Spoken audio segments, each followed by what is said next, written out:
মূর্খ হিন্দুরা, হালেলুয়া সমর্থক মূর্খ হিন্দুরা, তাদেরকে বলছি যারা হালেলুয়া সমর্থক, যিশু সমর্থক মূর্খ হিন্দু, যারা বলো যে হালেলুয়া হালেলুয়া করলে রোগ সেরে যায়, তাদের জন্য বলছি, তোমরা কি দেখেও দেখতে পাও না, নাকি তোমরা এতটাই অন্ধভক্ত যে চোখ থাকতে তোমরা অন্ধ হয়ে গেছো? কারণ কি তোমরা নির্লজ্জ, তোমরা টাকার লোভে তোমরা কনভার্ট হও, তোমরা পয়সার লোভে, চালের লোভে তোমরা কনভার্ট হও। তোমরা বলো হালেলুয়া করলে রোগ সেরে যায়, যিশুর নাম করলে রোগ সেরে যায়। একটি নিউজ তোমরা দেখেছো যে পোপ জন ফ্রান্সিস, যে কিনা নিজে হাসপাতালে ভর্তি আছে, সারা জীবন তো সে তো হালুয়া হালুয়া হালুয়া হালুয়া করে গেল, তো তাহলে তার কি হলো? তার সঙ্গে তার কি হলো?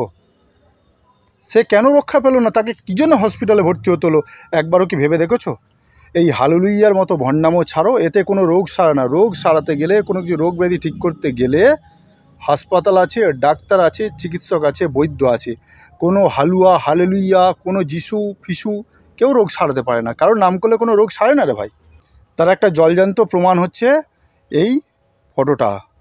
ফ্রান্সের এই পোপ যে নিজে রোগাক্রান্ত হয়ে হাসপাতালে ভর্তি হয়ে তার জন্য সবাই প্রার্থনা করছে। ভাবুন, যে হালেলুয়া করতে তার রোগই হওয়ার কথা না।